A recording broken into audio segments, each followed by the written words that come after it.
कैलकाटा अगर आप कभी गए हो तो कैलकाटा में काली का मंदिर है प्रभु जी, मैं गया हूँ, ठीक है भाई। तो काली के मंदिर में प्रभु जी क्या करते हैं,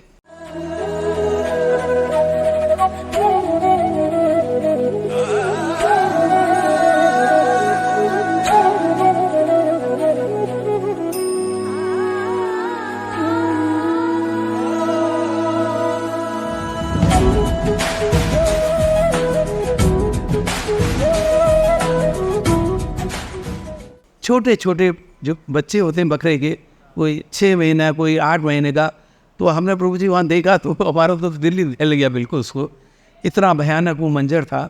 उन्होंने क्या किया, प्रभु जी वो पुजारी है, अपना ऐसे कपड़ा पहनते हैं, वो पुजारी क्या मतलब वधिक हैं, वो कसाई है, और प्रभु जी वो लेके और वो काली का मंत्र पढ़ते हैं और उसका गला काट देते हैं। काटने के बाद जैसे ही वो खून और वो सब गिरता है, प्रभु जी वहाँ जो माता है, बंगाली माता, और वो खून का लेके फटाफट टीका लगाते हैं आँखों पे, हाथों पे ये, और उसको ना बोले प्रसाद, तो वो सर उसको उनको दे देते प्रसाद में, बाकी जो हिस्सा है वो पुजारी उनमें बट जाता है वो, और वो ज़्यादा जिद करे तो बोले उसको फिर और कुछ दे देते उसका हिस्सा उसका। तो ये कैसा यज्ञ है प्रभु जी, ये स्वार्थ का यज्ञ है। आपकी जीव लपलपा रही है किसी का मांस खाने के लिए, और आपने उस निरीह जीव की हत्या कर दी। तो भगवान कह रहे हैं कि जो पशु की बलि दी जा रही थी वो तो बल चला गया आपका, वो तो त्रेता युग में चला गया। आप कलिकाल में अगर बलि दे रहे हैं तो आप सीधा सीधा पाप कर रहे हैं। उसके लिए क्या मिलना चाहिए आपको, मृत्यु दंड मिलना चाहिए, क्योंकि आप सिर्फ जीव के स्वाद के लिए आप ऐसा कर रहे हैं, आपने सिर्फ उसकी हत्या की है। तो ये कहते हैं वो कि बलि में उसमें यज्ञ में अगर यज्ञ अग्नि में किसी की बलि दी जाती है पशु की, तो वो उसका उद्धार है, वो तुरंत उसका दूसरा जन्म उसको मिल जाता है। यज्ञ की अग्नि इसी लपटों से वो प्रकट हो जाता है।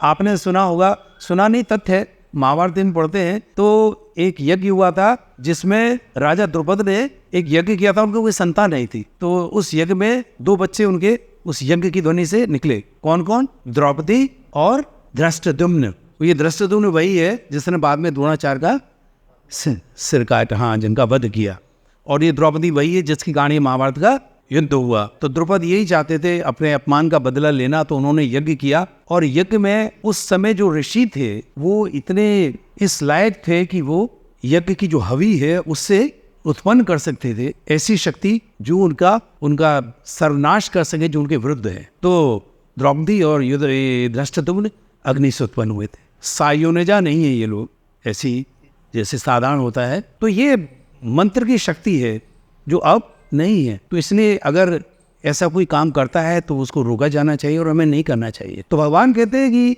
इसी तरह से जो क्षत्रिय है वो युद्ध में नहीं लड़ा, वो युद्ध की अग्नि में है, वो यज्ञ है जिसमें उसने अपने प्राणों की आहुति दी, और देते ही उसको शरीर मिला और सीधा स्वर्ग गया। तो कहती स्वधर्म का पालन करने का ये पुण्य है, इसलिए अपने धर्म से कभी आदमी को विचलित नहीं होना चाहिए, ये भगवान उनको कह रहे हैं। क्योंकि हत्या तो हत्या है, आज अगर हम हत्या करेंगे हत्या का हमको फल मिलेगा।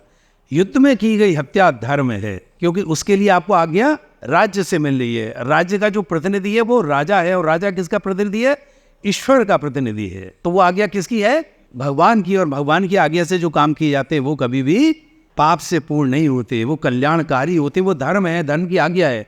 भगवान कह रहे हैं लड़ो, युद्ध लड़ो, भगवान कहते हैं नहीं लड़ सकते तो मर जाओ, कोई बात नहीं है। अधो वा प्राप्त स्वर्गम जित्वा वा मोक्ष से मही तस्मात् उत्थिष्ठ कौन्तेय युद्धाय कृत निश्चय। बोले निश्चय के साथ युद्ध लड़ो, मरना जीना इसकी चिंता मत करो। तो जो मरना है, जो मृत्यु है, उसके बारे में हमें जरूर जानना चाहिए कि हम अधर्म पर तो नहीं चल रहे, किसी की अकारण तो मृत्यु हमारे कारण द्वारा नहीं हो रही। इसलिए कहते हैं अगर चींटी भी पैर के नीचे आ जाए तो हम हत्या के अपराधी हो जाते हैं, चाहे हमको पता हो या ना पता हो। आप ये देखिए कि ये जो भूख है, कोरोना में कितने लोग मरे थे, 5 लाख लोग करीब मरे हैं 2 साल में। लेकिन शायद लोगों को जानकारी न हो, आप गूगल पे आप पूछिएगा, 50 लाख लोग भूख से हर साल मर जाते हैं, मृत्यु के गाल में समा जाते हैं, उनकी मौत हो जाती है। भोजन न मिलने से मृत्यु हो जाए ये उनका भाग्य है, उनकी नियति है। उन्होंने ऐसा कुछ किया जिसके कारण उनको भूखा अपने जीवन का सर्वस्व त्याग करना पड़ रहा है। तो मृत्यु है प्रभु जी, उसका कारण कोई भी हो। तो भगवान कहते हैं हम खुद ये देख रहे हैं कि 50 लाख लोग बताइए भूख से मर जाते हो, और हम कह रहे हैं लोग काफ़ी हमारी तरक्की हो गई है, हम बहुत विकसित हो गए, विकासशील हो गए, अन्न पैदा हो रहा है, ये सब हो रहा है। ऐसा नहीं है प्रभु जी, जिसकी मृत्यु है उसकी मृत्यु होनी ही होनी है, चाहे वो भूख से हो। आप देखिए कि बांग्लादेश में करीब 80% लोग, अभी मैं पढ़ रहा था, 80% लोग कुपोषण या भूख से मर जाते हैं बांग्लादेश में, हमारे बराबर में जो पड़ोसी। और अमेरिका जैसे राज्य में 50% लोग हैं जो सिर्फ इसलिए मरते हैं कि बहुत ज़्यादा खाते हैं। वहाँ इतना ज़्यादा है, मीट मांस पनीर खाना पीना इतना ज़्यादा है कि मोटापा बढ़ जाता है, हार्ट अटैक की बीमारियाँ ज़्यादा होती है, पशुओं की हत्या ज़्यादा है, इसलिए कैंसर की बीमारियाँ उसमें उनके जेनेटिक्स उसमें ही आ गई हैं, शरीर में ही हर दूसरी तीसरी पीढ़ी में अपने आप ही कैंसर हो जाता है। तो पशुवध का ये नुकसान है। तो हम मर रहे हैं कैसे? अपने कर्मों के कारण जो हम करते हैं उसके फलस्वरूप हमको ये इस तरह का जीवन प्राप्त होता है कि मृत्यु हमको भी मिलती है। मृत्यु से तो बचा ही नहीं जा सकता, लेकिन भगवान कहते हैं श्रेय। भगवान ने क्या कहा इसमें? श्रेय। श्रेयस्कारी चीज़ वही है, कल्याणकारी वही है जो किसी कर्तव्य के लिए जिसको पूरा किया जाए। ऐसे नहीं कि वृथा हिंसा करना, किसी की जान ले लेना, भगवान कहते वो पाप कर्म है। धर्म की रक्षा के लिए अपने प्राण दे देना ये अच्छा काम है। नेक्स्ट भगवान ने इसके बाद कहा है, हाँ, स्वधर्म भी चवेक्ष तम विकम्पतिम हर्षि धर्मादि युद्धाच्छ्यो अन्य क्षत्रिय संविदे थे। बोले क्षत्रिय के लिए युद्ध में लड़के मर जाना या युद्ध जीतना इससे बढ़कर और कोई धर्म नहीं है। और आगे कह रहे भगवान, यदृच्छा च उपपन्नम स्वर्गदारम अपावृतम सुखीन क्षत्रिय पार्थ लबंते युद्धम ईदृशम। हे पार्थ, वे क्षत्रिय सुखी हैं जिन्हें ऐसे युद्ध करने के अवसर अपने आप प्राप्त होते हैं। वो सौभाग्यशाली है जिससे उनके लिए स्वर्गों के द्वार खुल जाते हैं। कहते हैं स्वर्गों के दरवाजे खुल जाते हैं अगर धर्म के लिए आप अपनी जान दे रहे हैं तो भगवान कहते हैं वो सौभाग्यशाली है जिन्हें ऐसी मृत्यु प्राप्त होती है। तो देश की रक्षा के लिए जान देने वाला जो हमारा वीर है उसको कैसी गति प्राप्त हो गई? क्षत्रिय की। स्वर्ग के दरवाजे खुल जाते हैं क्योंकि वो धर्म की रक्षा के लिए, देश की रक्षा के लिए अपने प्राणों की आहुति दे रहा है। भगवान कहते हैं अत चेत्त्वमिमं धर्मं संग्रामं न करिष्यसि तथा स्वधर्मं कीर्तिं च हित्वा पापम अवाप्स्यसि। भगवान कह रहे किंतु यदि तुम युद्ध करने के स्वधर्म को संपन्न नहीं करते हो तो तुम्हें निश्चित रूप से अपने कर्तव्य की उपेक्षा करने का पाप लगेगा और तुम योद्धा के रूप में भी अपना यश खो दोगे। तो भगवान यहाँ उसको वार्निंग, चेतावनी भी दे रहे हैं कि अगर तुम संग्राम नहीं करोगे धर्म का तो क्या होगा? तुम्हारी जो कीर्ति है उसे तुम खो दोगे आपसे। तो इसलिए भगवान ने कहा है अगर आप अकेले भी हैं जीवन में और विधर्मी कोई दुष्ट कार्य कर रहे हैं या वो संख्या में ज़्यादा भी हैं, तब भी अकेले लड़ते हुए अपने प्राणों का बलिदान करना उन लाखों मृत्युओं से श्रेष्ठ करे जो आपने इस काम के लिए दी है। किसी अबला की अगर आप जान बचा रहे हैं और दुष्ट उसकी इज्जत से खेल रहे हैं और आपने अकेले चेतावनी देकर अगर आप उन पर टूट पड़े, आपकी जान भले ही चले जाए, भगवान कहते हैं स्वर्ग के दरवाजे में तुम्हारे लिए खोल दे, क्योंकि तुमने अपने धर्म को निभाया है। ये मानवता का धर्म है, जहाँ अधर्म हो उसका प्रतिकार करना चाहिए। भगवान कहते हो जैसा नहीं करते तो वो पाप के भागी होते हैं। अर्जुन से, अर्जुन तुम्हारी सारी कीर्ति यश वश ये सब मट्टी में मिल जाएगा। लोग तुम्हें बड़ा भारी धनुर्धर समझते हैं, लेकिन ये जो तुम काम कर रहे हो ना कि मैं युद्ध लड़ूंगा ही नहीं, तो भगवान कहते हैं इससे तुम्हारी कोई बहादुरी का काम नहीं है। तुम ये कहो मैंने तो अपने भाइयों पे रहम करके उन पर दया करके छोड़ दिया, अपने भाइयों को न मारो। भगवान ने कहा नहीं, ये सबसे बड़ा पाप है, ये पाप है, तुम इससे बच नहीं सकते। और तुम्हारे जो और मित्र हैं वो भी ये कहेंगे कि आदमी बड़ा कायर था, डर के और युद्ध छोड़ के भाग गया। आपके बारे में लोगों की राय बदल जाएगी। अर्जुन तुम्हारे बारे में तुम कितना ही अपने आप को बहादुर समझो, लेकिन लोग क्या कहेंगे? अर्जुन कायर था और उसने डर के मारे युद्ध भूमि छोड़ दी। अकीर्ति च विभूतानि कथयन्ति ते अव्ययाम संभावित सच कीर्ति मरणात अतिरिच्यते। भगवान कहते हैं जो बदनामी है ना, एक व्यक्ति जो सम्मानी हो, जीवन भर जिससे झूठ ना बोला हो, जिसने कभी कोई पाप ना किया हो, लोगों की हमेशा भलाई की हो, और उस पर कोई चोरी का आरोप लगा दे, किसी पाप का लगा दे, तो उस आदमी को बड़ा धक्का लगता है कि हमने कभी कोई ऐसा काम नहीं किया और आज यार हमको लोग ऐसा बोल रहे हैं। तो क्या होता है, कभी कभी लोगों को ऐसा अपयश जब मिलता है तो उसको बर्दाश्त नहीं कर पाते, क्या करते हैं? आत्महत्या कर लेते हैं, खुद ही मर जाते हैं, क्योंकि उन्हें लगता है हम ऐसे थे नहीं, हमारे ऊपर ऐसा दोषारोपण क्यों किया गया। तो भगवान यही कह रहे हैं कि अकीर्ति च विभूतानि कथयंती ते अव्यया, आपकी जो बदनामी है, जो अपकीर्ति है कि अर्जुन युद्ध छोड़ के भाग गया, बोले ये आज की बात नहीं है, हमेशा जब भी जिक्र होगा तुम्हारे बारे में कहा जाएगा। बोले अरे अर्जुन वो तो महाकायर आदमी था, युद्ध छोड़ के भाग गया, उसके साथ इतना कुछ हुआ, उसकी घरवाली की इज्जत लूटी गई, कपड़े उतार दिए गए, नंगा करके वन में भेज दिया गया, और उसके बाद जब आया तो डर के मारे प्राणों की वजह से कि मर ना जाऊं, युद्ध छोड़ के भाग गया।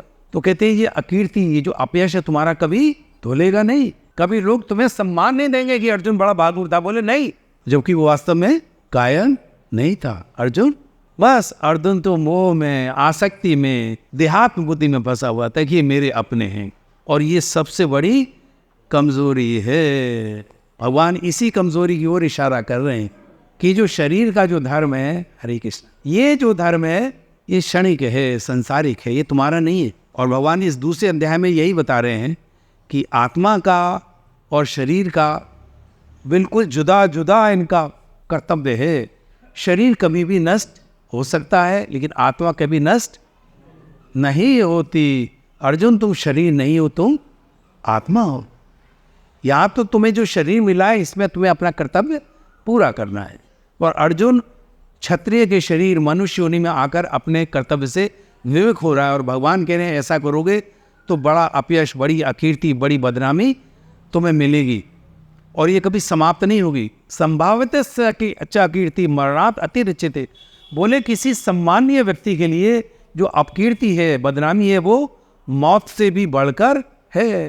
मरणात् अतिरिच्यते, मौत से भी बढ़कर है। मरने के बाद भी ये दाग कभी तुम्हारा धुलेगा नहीं, इतना पक्का है। भयात रणात् उपरतम मनशन्ते त्वाम महारथा, ये शाम च त्वम बहुमतो भूत्वा याशसि लाघवम। भगवान कह रहे हैं लोग क्या कहेंगे, भयात रणात् उपरतम, युद्ध से डर के ये भाग गया। ये धारणा बनेगी लोगों के बारे में जब चर्चा होगा तो, कि वो युद्ध से डर के भाग गया था, कायर था, क्षत्रिय कहलाने के लायक ही नहीं था। भगवान ने इतना उसको कहा है ताकि अर्जुन को ये होश आए कि मैं क्या कर रहा हूँ, और अपनी दुर्बलता पर वो काबू पाए।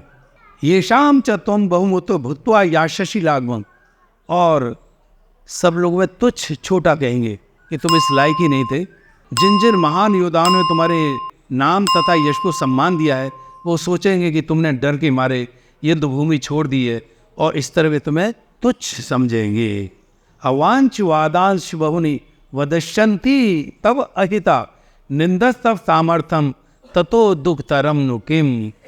भगवान अर्जुन को अब यहाँ तक ले आए हैं। बोले अर्जुन बात सुनो, बात यहाँ तक ही नहीं रुकेगी। जो तुम्हारे बैरी, जो तुम्हारा हित नहीं चाहते, जो तुम्हारे दुश्मन हैं, वो तुम्हारे बारे में ऐसी ऐसी बातें कहेंगे। आदमी एक दोष हो, जो दुश्मन है क्या करता है, उसकी एक बात को 10 बात बढ़ा के कहता है।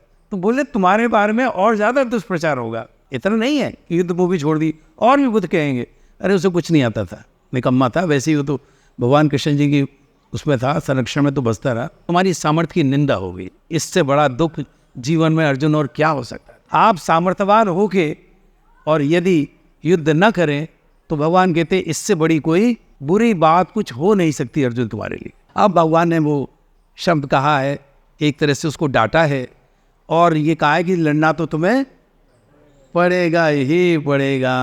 अर्जुन यहाँ से तुम ऐसे नहीं लौट सकते। अर्जुन लड़ना पड़ेगा, अगर मारे गए तो स्वर्ग मिलेगा, जीते तो धरती का राज्य तुम भोगोगे। इसलिए खड़े हो जाओ, खड़े हो जाओ और अपने धर्म का पालन करो, पालन करो। ये मत सोचना कि तुम संख्या बल में कम हो, तुम्हारी शक्ति कम है। बोले नहीं, अपने धर्म का पालन करो। भगवान यहाँ ये कह रहे हैं हार और जीत कोई मायना नहीं रखती। मायना क्या रखता है? कर्तव्य, धर्म। धर्म क्या है हमारा? अगर कुछ गलत है तो गलत के विरुद्ध हमें लड़ना चाहिए। ये भगवान कह रहे हैं कि अर्जुन इस बात की नहीं कि तुम हार गए। तो बोले कोई बात नहीं, हारोगे तो तुम्हारी प्रतिष्ठा है, तुम्हारा यश है कि धर्म की रक्षा के लिए लड़ते हुए तुम मारे गए। लेकिन अगर तुम भाग गए तो ये सबसे बड़ा अधर्म, सबसे बड़ा कायरतापूर्ण कार्य होगा। और बोले सबसे बड़ी बात तो है अर्जुन मेरे बारे में तो सोचो, लोग क्या कहेंगे। ये अर्जुन का, ये भगवान कृष्ण का प्रिय सखा मित्र था। मैं क्या कहूँगा लोगों को, तुम मेरी इज्जत का तो कम से कम ख्याल करो अर्जुन। तो भगवान ने यहाँ तक उसको, ये अर्जुन को कहा है कि अर्जुन आपको अपने धर्म का पालन करना चाहिए।